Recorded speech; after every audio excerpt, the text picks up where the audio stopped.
whenever you saw anybody do that, it would also translate over to solo queue. And Alistair jungle is one of the most frustrating things to play against in solo queue, because I don't know where headbutt pulverize, no, you're pretty much dead. Yeah, that's very true. But we have kind of been spoiled because we don't have the Alistair jungle, but we do potentially have either a AD mid Ezreal or an AP Ezreal coming out here from Bano. And I am extremely excited to see how that's going to come about. Now, with the rest of their composition, you'd have to say they do definitely lack AP damage. Abyss on Zyra as support will do a fair bit of magic damage. Zyra does quite a lot of base damage, but apart from that, they've got a Kha'Zix, a Volibear, and a Varus. So my initial inclination would be that Ezreal will be AP, or at least a hybrid of some kind. But I'm not too sure. Maybe they're just going to go for a flat, full-in-your-face AD comp that's going to just nuke you down. Yeah, because if it is all AD, then pretty much they can stack armor, and with a champion like Alistair, who's going to be able to tank a lot of damage, if he's got extra armor as well, with Zac with extra armor, it's going to be a tricky one to try and burst down in any team fights. But if they do go for AP Ezreal, that kind of fixes a couple of those little thoughts. Maybe we'll see, well, when this game goes on, we'll start to see whether it would have been better to have an AP top laner rather than that Kha'Zix. But that still remains to be seen. I think, guys, we're going to head to a very quick break between the end of the delay period and the stream. So we'll be back in just a few minutes with game number 4 between Absolute Legends and HeimerdingersCollosi here for the EU West Challenger Series number 4.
It's harder when the sun is shining, 'cause the light's not fair.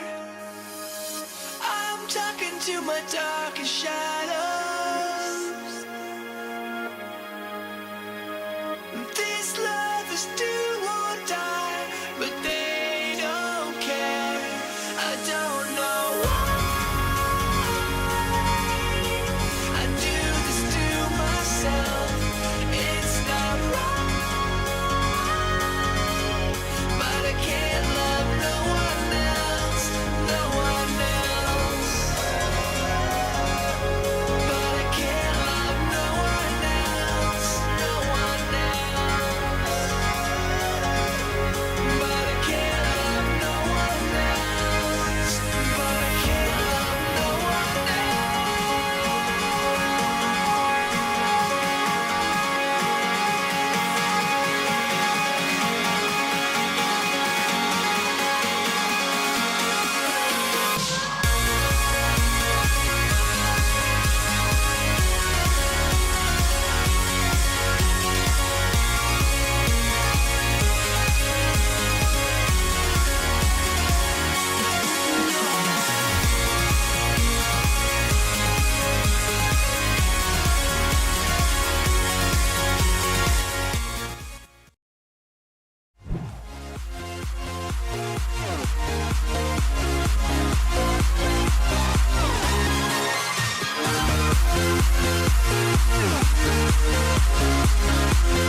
Hello ladies and gents, welcome back again to KaosTV's live coverage of the EUS Challenger Series number 4. We're on to grand finals now between HeimerdingersCollosi and Absolute Legends. I'm Matt, joined by Dignitas Stress, and we are on the rift now for game number 4. Currently stands at 2-1 for Absolute Legends. I'm looking forward to this one, Stress. Yep, this is going to be a good one, and you were in the lobby, so you had the opportunity to check this out, so I'm going to steal your thunder by saying this. It's actually AP runes on the Ezreal, but no time for that, because HeimerdingersCollosi are invading towards this top side. They have been spotted out by Snipify. They have put down a ward as well over that area for the double golems, so they pretty much know exactly where HeimerdingersCollosi are, but they don't have the vision on most of the members of Absolute Legends as yet. They've only seen Zyra and Varus. Yeah, as you said though, Bano is running AP runes. He's got 20 ability power at level 1. He started off with the Fairy Charm and potions plus a sight ward. So very much looks as though we are going to have an AP Ezreal on our hands, and it's nice to get a breath of fresh air on Ezreal, because right now, solo queue and in professional games, you assume when you see the Ezreal, it's going to be blue buff Ezreal, blue build I should say, Ezreal at the bot lane. Yeah, and as much as I've kind of been downplaying it today, I've been playing that build as well. So I'm no better than the rest of you by using that crazy strong build. I wonder whether we'll see any aspects of it in this game. Now, I wouldn't expect to see anything like the Spirit of the Elder Lizard, because that's going to give you predominantly AD, unless Ezreal's going for some kind of hybrid composition. But Iceborne Gauntlet is something that he may very well pick up. I know, again, it's not the most AP, but it's going to give him a lot of cooldown reduction and a little bit of tankiness, and also that added utility during team fights. So what will we see out of Bano in this game? Well, it's definitely an interesting one. Personally, I haven't played AP Ezreal myself in a very long time, so I would love to shed some light on what I think he's going to build, but honestly, I'm not entirely sure. We will probably see blue build-esque builds here on Jason Kha'Zix, who do like to get a Muramana and a Last Whisper at least, so we are going to have blue items regardless in this game, but it looks like we actually have a double switch up here with the duo lanes both going to top. Yeah, and I think this is a nice way of kind of counteracting this push. Normally you'll see a lot of this counteracting being done from the junglers, but this swap up here means that Alistar is going to be a big presence in this lane, and Draven is going to do a serious amount of damage in the early game. Thanks to our analysis from Broken Shard that he has been passing me during the games, Bano actually specializes in poke champions, and Ezreal certainly fits that bill. I mean, he does have other alternatives like Nidalee, but apparently he likes to play champions that'll split push and poke fairly well. So seems right down his alleyway, and we'll see exactly what he builds in this game. Yeah, especially considering that he is a firm believer, obviously, in the Kha'Zix, who is definitely ticks the boxes of both a kind of pokey champion, but it can also all-in, plus the split pusher. What did Bano actually play last game, Stressed? Can you remember?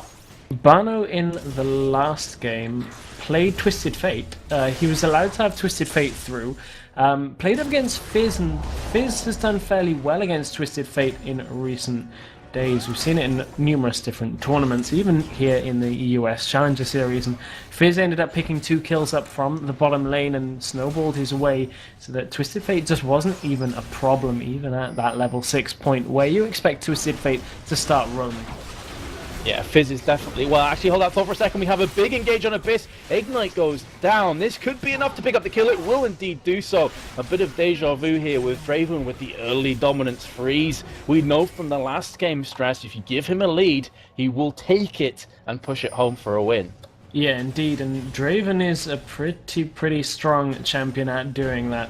He's got so much damage in this early game, and Alistar puts out so much CC very early on as well with that headbutt pulverize, and pretty much acts as a bodyguard. You can see he's going in, trying to keep Snipify in check. Tried to go in with a headbutt, but a good flash from Snipify away. But look at the damage already coming out from Freeze. There's the pulverized barrier has been baited. Freeze manages to pick up that kill, so he'll kind of take that, and Mithy is going to try and back away here. Yeah, I don't think he's going to escape. There's the Rolling Thunder. Mithy trying his best. Nice mechanics to headbutt the minion to actually get himself on the other side. But he's just delaying inevitable. He is wasting time, though. Nice pulverize there. But here comes the next Rolling Thunder. Going to toss him back towards Kha'Zix. and this is going to be a very, very dead ball. There we go. Picked up from the Kazakhs, and that's a 2 for 2. But as you were saying, yeah, Draven knew that he was going to die. As soon as he saw the gank coming in from High Switch, and also obviously the Kazakhs, he was like, okay, I'm going to die. I'm just going to make sure that I take Snipperfire with me. And it's exactly what he did. And there you go, BF sword straight away. That's terrifying. Yeah, and interestingly enough, absoluteLegends say, yep, we've had enough of that 2v2 lane, that's not working out for us. Varus drops down to the bottom lane, and you see Kazakhs already heading up to the top. So they're cutting their losses in that top lane and pretty much just changing their focus into pushing that bottom lane through. So smart play out of absoluteLegends, knowing when their lane isn't going their way. Yeah, it's like, you know, a clarity play there, that they realise, look, we can't go toe-to-toe with this duo lane, we're just going to get crushed. Zyra's so weak. In fact, having said that, Lego My Ego putting a lot of damage down onto Bano, cutting him down to half health. Meanwhile, at bot lane, you do have the newly rotated Snipperfy and Avis putting pressure on this tower. Rumble's going to rejoin the fight. But yeah, it's a clarity play that they realise they just cannot do anything against the Draven, especially with a BF sword. Zyra is a pretty squishy support character, so if you get the Alistair Headbutt pulverized with the BF sword Draven on top of that, Zyra will not escape. She will die. So I think that's the reason they've switched it round. They just realised they can't really do much. Yep, and you can see that Kazakhs did have himself 2 kills as well, so he finds himself at somewhat of an advantage over Rumble. So not only by doing that do they allow their AD carry and support a way back into this game, they also stem some of Rumble's chances at getting back. Kazakhs is somewhat behind on CS and is going to struggle a teeny little bit, but does have that tier, so he can just continually stack that up in lane. And he does have boots with potions as well, so he's not too bad off, but as to Draven, still a very tricky lane to deal with. Going to have an engage at bot lane as well. The equalizer goes down from Rumble, and Zac was also stood there, and interestingly enough, I'm keeping an eye on mid lane. You know, we said it would be AP purely on the basis that Bano started with AP runes and he currently has 36 ability power, but he's building the components for a Mana Moon, so probably going for the hybrid, I would assume. Yeah, and once again, analysis guys giving me a little bit of extra feedback here on the state of the game.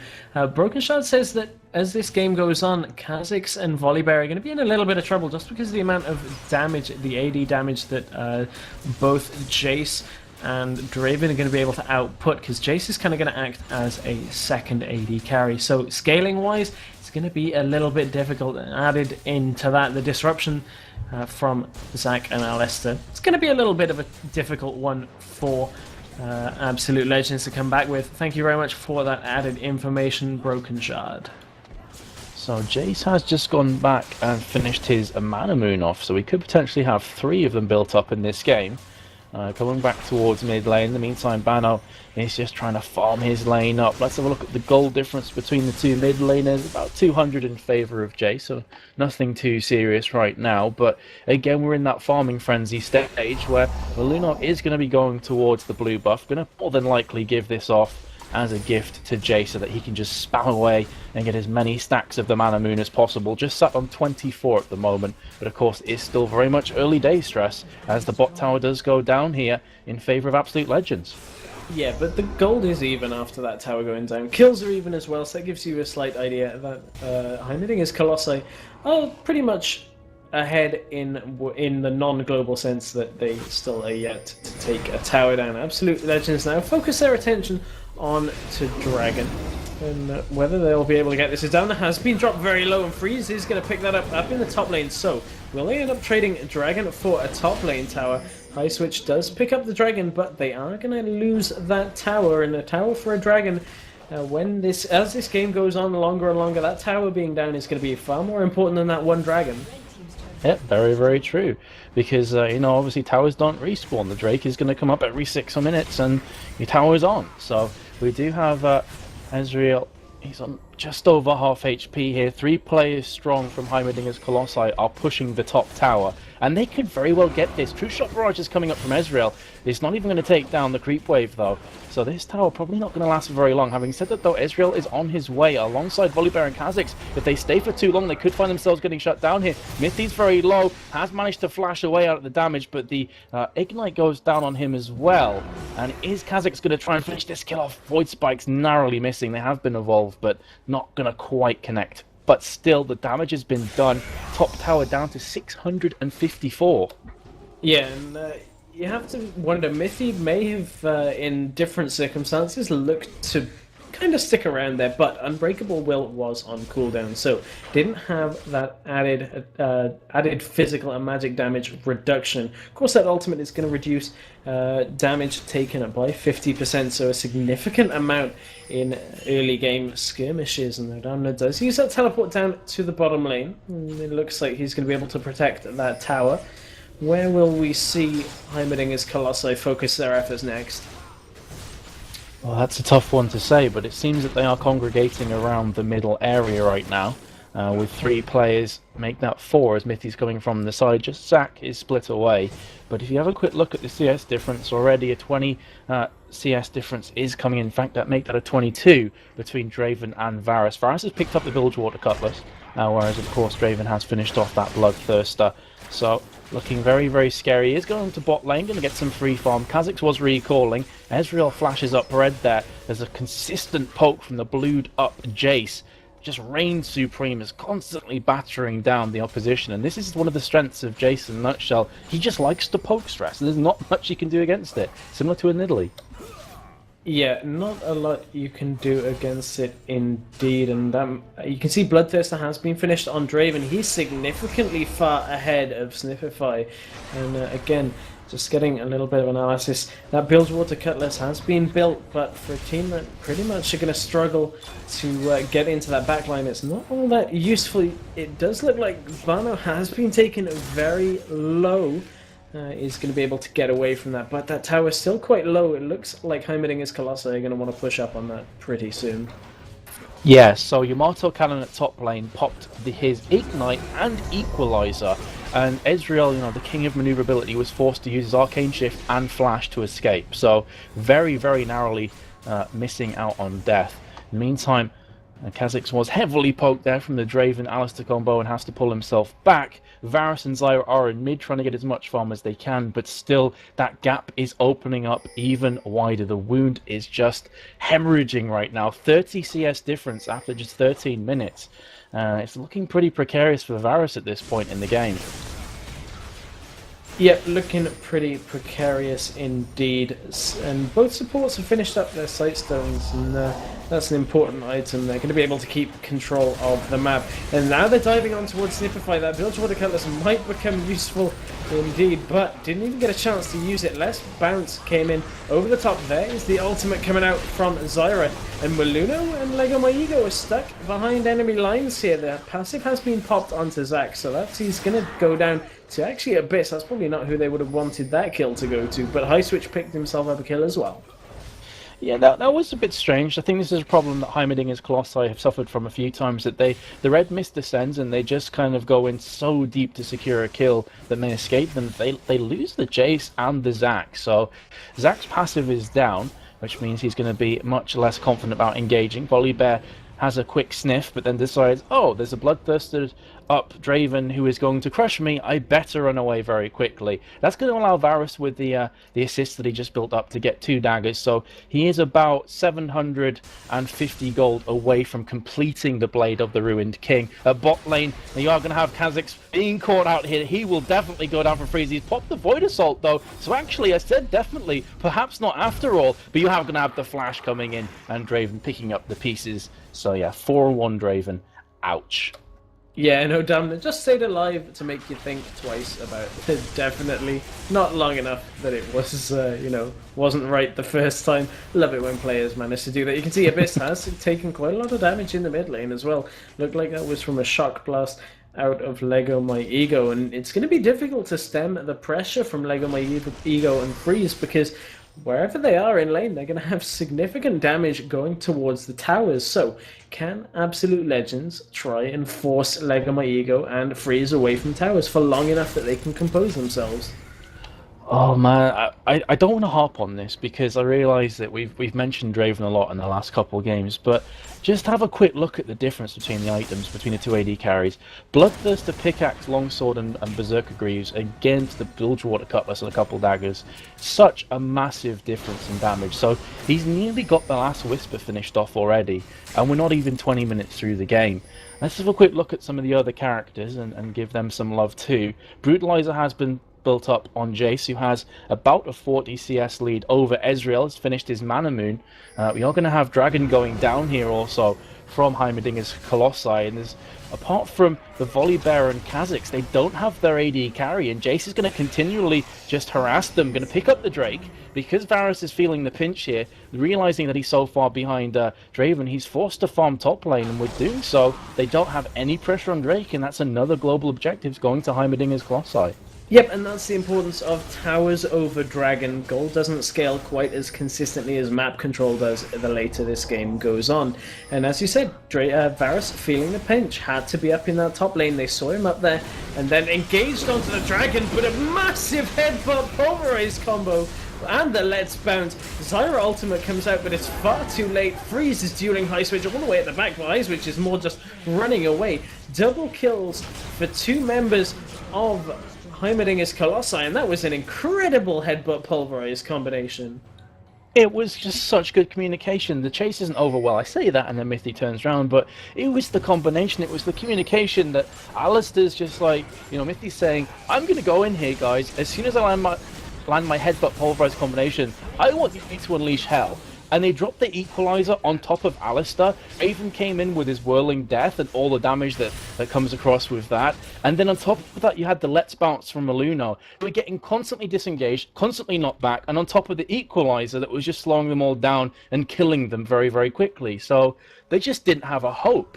And that, in a nutshell, is the team comp that HeimerdingersCollosi were looking to utilize when they picked these in Champion Select. It just worked perfectly. There was nothing that Absolute Legends could do. Yep, and there's no way you're going to sit back and poke against that kind of engage. Brilliant engage there from that headbutt pulverize and the Let's Bounce as well, and pretty much allows for that equalizer to go through most of the members of Absolute Legends. Absolute Legends will answer with a tower of their own though, and that is, goes a little bit of the way to making the gold back, but they're 5,000 gold, 500's a completely different number, 5,000 gold behind, and after that kind of engage, I don't think they'll be too much wanting to play the passive and poke game behind their turrets again. I think maybe if they're trying to look at that kind of team fight optimistically, they'll tip their hat to Mithy and they'll say, "Well played, good sir. That was pretty awesome." And they probably won't be expecting to get caught quite that badly again. They were very, very much basically a couple of centimeters from each other. They were grouped up so much that Alistair landed at that headbutt pulverize, and I want to say at least 4 out of the 5 members of Absolute Legends. They'll be looking to scatter a bit more. We are going to have an engage here at top lane. Kha'Zix going very, very low. He's been slowed by 1 Electro Harpoon. The flame spit way too much damage. He tried to leap away right at the end, but too little too late. Rumble's going to get a kill to his name, the first of the game. Blade of the Ruined King has finally been finished off onto Varus, but Last Whisper has been finished onto Draven. And again, that damage is going to be huge, and Draven isn't the only threat here, though, Stress. They also have a Jace that's going to be crushing faces, a Zac with Let's Bounce that's just going to be a real nuisance, and then if they manage to get through that, Rumble's going to be laughing while he drops an equalizer and then burns them all alive. So it's looking really, really difficult for Absolute Legends, but hey, we said that in Game 1, and look what happened. Yeah, and game is definitely on now. I mean, we thought that as Absolute Legends went 2-0 up, that maybe this was going to be a 3-0 in their favor and surprise everybody, but HeimerdingersCollosi are turning this into what is potentially going to be a 5-game series. Mythic gets caught out by the roots, but manages to get back. Of course, Alice is so tanky, that amount of damage isn't going to do all that much to him. But Jace, meanwhile, has been pushing through in this bottom lane. Does have a little bit of damage onto that tower, but where are HeimerdingersCollosi going to swing around to? Volibear is up in this top lane still for Absolute Legends. Will he try and use that Rolling Thunder to get in on the Draven? As they see 3 appear in the mid lane, they do realize though that Draven is out on his own, and can they pick him off, or will they just decide to go back into their base? That is exactly what they're going to do. Yeah, back in the base, they want to turtle this one in. They can't afford to get caught again, because Alistar, for one of the same reasons that he was predominantly played in the jungle in Season 2, he's very good at catching players out and punishing them if they overextend. That's kind of what Alistar does. And he also is very good, of course, at defending and peeling off for his AD carry and AP carries. So that's one of the reasons why Absolute Legends are going to play fairly cautiously. I'm trying to think back to how they turned it around in game number 1, because they were in an extremely similar position. It was looking like they were down and out pretty much. Same kind of goal difference, same kind of score on the board. It just came from the thresh hooks. That's my initial reaction, is that Abyss was landing perfect, pixel perfect thresh hooks for the death sentence, and then they were capitalizing on top of that. Well, they don't really have an engage like that anymore. Yes, Zyra can throw out a grasping root, but it's not going to be quite as scary as a Thresh landing the death sentence, flying and then boxing on top of you and slowing everybody down. So I can't really see where this is going to come from. Maybe the flash engage from a high switch onto the Draven, but even then they're putting themselves in a lot of AoE damage when you consider they have Rumble and Zac to contend with. So this is a much more difficult situation than game 1, in my opinion. I think it's going to be far harder for them to come back from this one. Yeah, and you can see exactly the status of the game by the number of level 1 boots still on Absolute Legends. I mean, not even Volibear's finished his, and normally you'd see, extra mobility on a Volibear allows him to get in range for that Rolling Thunder to connect. So he's been forced into picking up that Locket of the Iron Solari as a defensive item for his entire team. It tells you exactly how that game is going for him. Jace might be a little bit caught out here. This might be the start of a comeback here for Absolute Legends, but Odamna gets taken very low, and Bano manages to pick up that kill, takes a significant amount of damage from the Whirling Death, but that's going to go a little bit of the way towards helping him pick up more items. Of course, AP Ezreal, not the best without quite a few AP items, so he's not really all that useful right now. Doesn't even have the utility that you'd expect from an Ezreal when he has an Iceborne Gauntlet, so he's looking to get up to that 4-item stage, but really not quite there yet.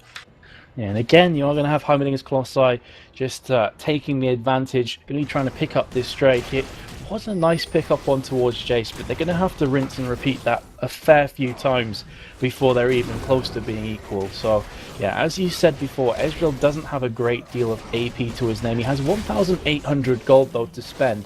So let's see where he goes with this. He's going to go for Rabadon's Death Cap, so that's going to neutralize the problem of not having a lot of AP. However, I do question if it's enough damage to cut through the entire team. Varus is going very low at top lane. You're going to have the flash coming in from both Yamato Cannon and Snipperfied with the counter flash, just trying to get himself away, I should say, from the certain death. So this is one of those games I think may be quite slow for the next 5 or so minutes, Stress, but really, Absolute Legends are just hoping for a few picks, and they're going to try and build upon that.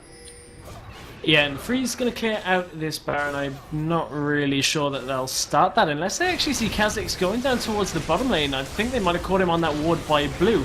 So, does have teleport available, but that has meant that throughout the game he hasn't been able to trade one-on-one that well, but there's a significant amount of damage. Baron is actually going to go down faster than anybody from Absolute Legend to get there.